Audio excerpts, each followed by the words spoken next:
ओम श्री नमः। ओम श्री गुरुभ्यो नमः। ओम श्री सरस्वत्वे नमः। ओम मात पितृ चरण कमलेभ्यो नमः। श्री सत्यनारायण भगवान व्रत कथा प्रथम अध्याय। एक समय नैमिषारण्य तीर्थ में शौनक आदि सभी ऋषियों तथा मुनियों ने पुराण शास्त्र के वेता श्री सूत जी महाराज से पूछा, महामुनि, किस व्रत अथवा तपस्या से मनोवांछित फल प्राप्त होता है?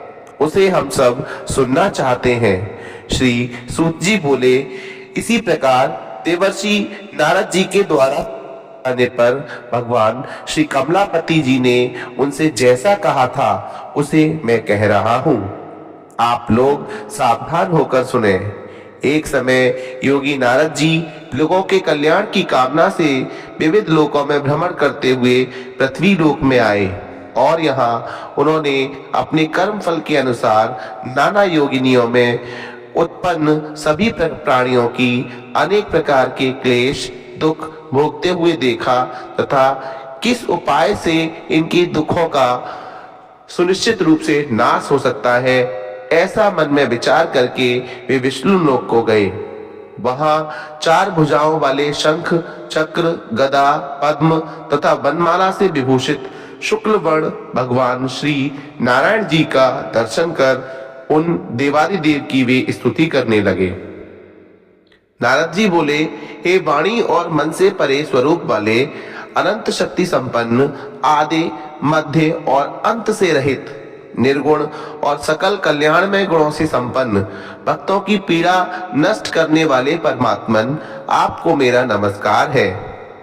स्तुति सुनने के अनंतर भगवान श्री विष्णु जी ने नारद जी से कहा, महाभाग, आप किस प्रयोजन से यहाँ आए हैं? आपके मन में क्या है? नारद जी बोले, भगवान, पृथ्वी लोक में अपने पाप कर्मों के द्वारा विभिन्न योनियों में उत्पन्न सभी लोग बहुत प्रकार के क्लेशों से दुखी हो रहे हैं। हे नाथ, किस लघु उपाय से उनके कष्टों का निवारण हो सकेगा? यदि आपकी मेरे ऊपर कृपा हो तो मैं वह सब सुनना चाहता हूं। कृपया करके उसे बताएं।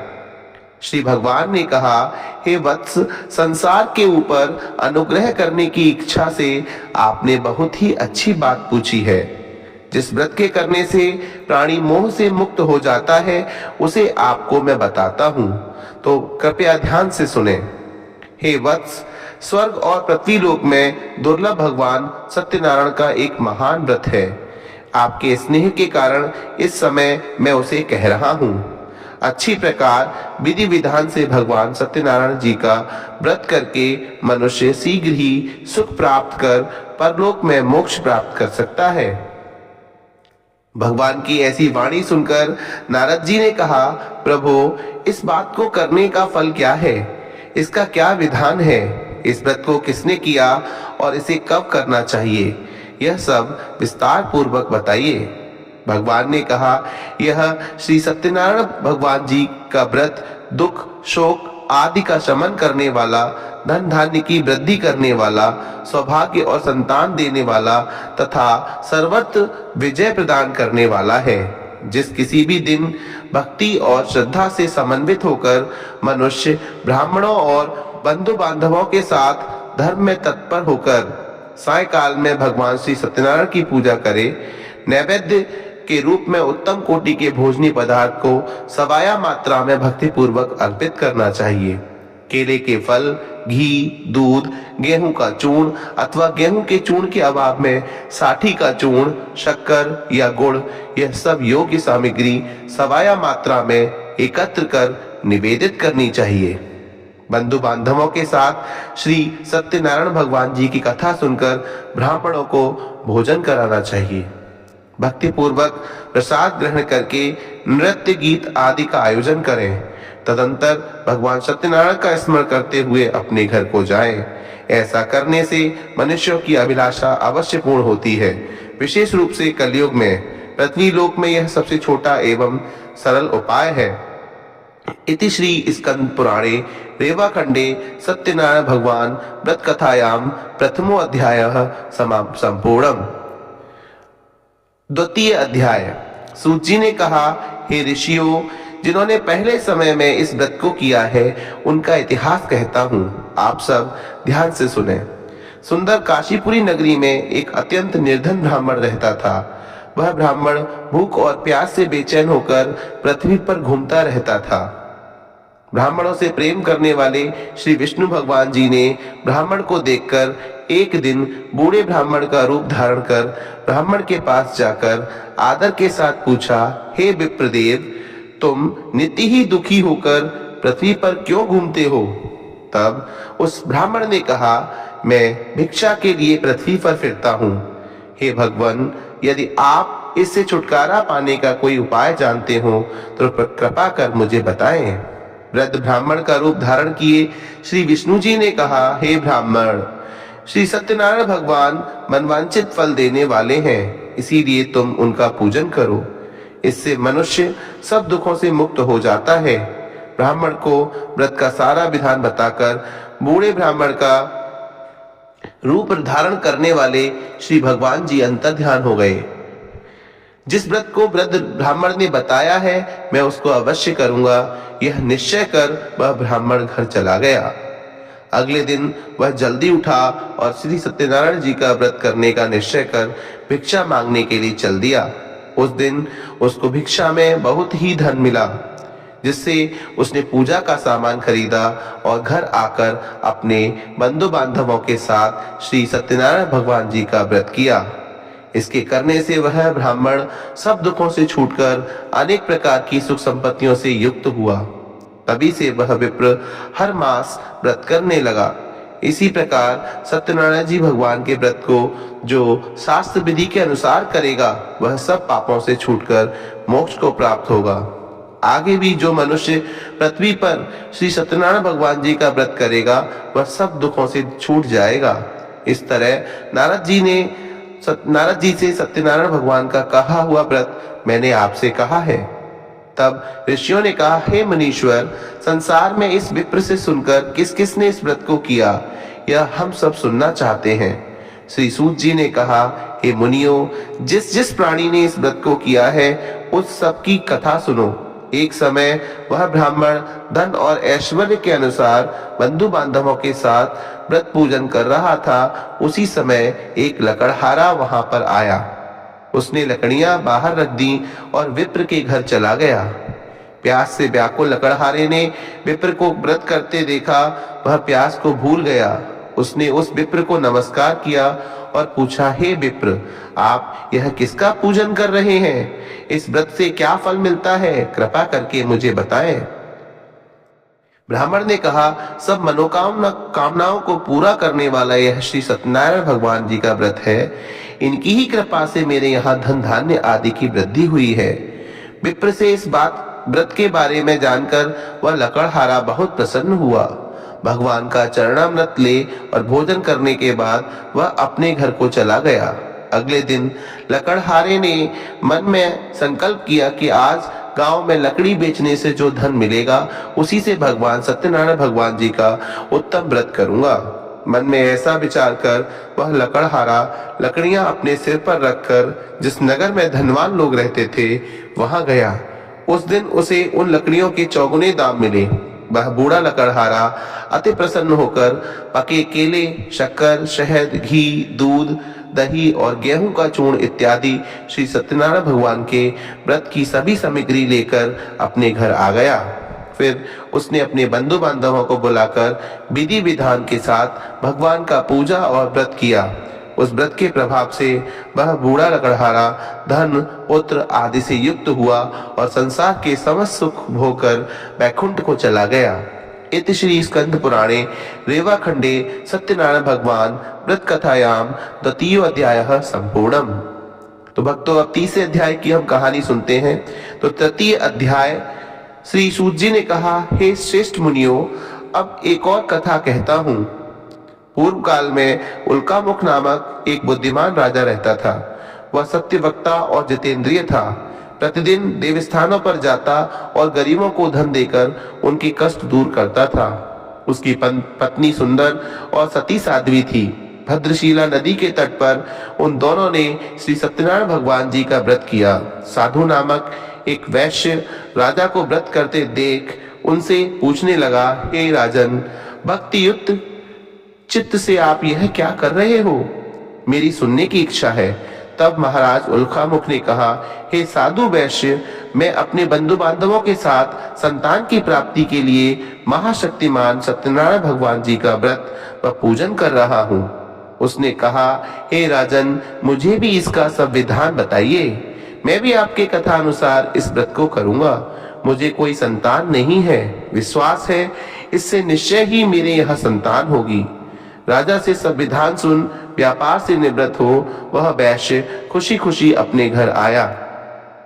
वैश्य ने अपनी पत्नी लीलावती से संतान देने वाले उस व्रत का समाचार सुनाया और प्रण किया कि जब हमारे यहाँ संतान होगी तब मैं इस व्रत को करूंगा। एक दिन उसकी पत्नी लीलावती सांसारिक धर्म में प्रवृत्त होकर गर्भवती हो गई। उसने एक सुंदर कन्या को जन्म दिया। कन्या का नाम कलावती रखा गया। इसके बाद लीलावती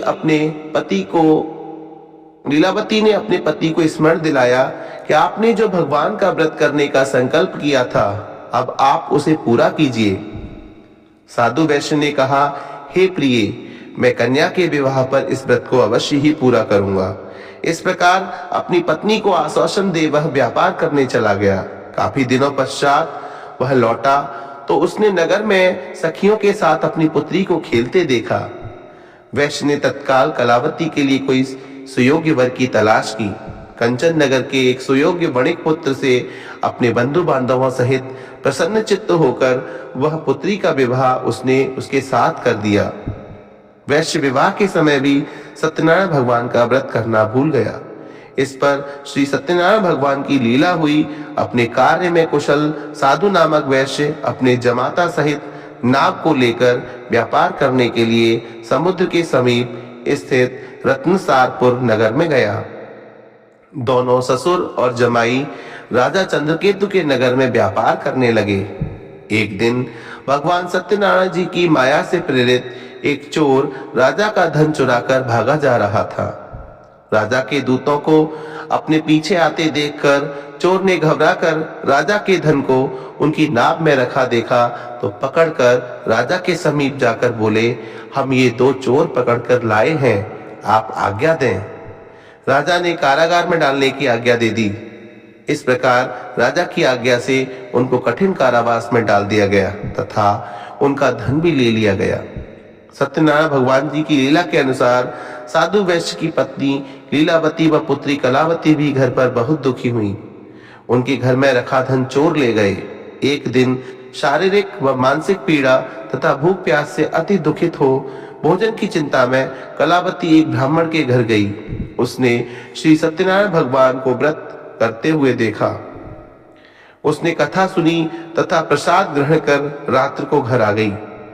माता ने कलावती से पूछा, हे पुत्री, तू अब तक कहाँ रही और तेरे मन में क्या है? कलावती बोली, हे माता, मैंने श्री सत्यनारायण भगवान का व्रत होते देखा है। तब कलावती के वचन सुनकर लीलावती ने सत्यनारायण भगवान जी के पूजन की तैयारी की। उसने परिवार और बंधुओं सहित श्री सत्यनारायण भगवान जी का पूजन व व्रत किया और वर मांगा कि मेरे पति और दामाद शीघ्र ही घर लौट आए।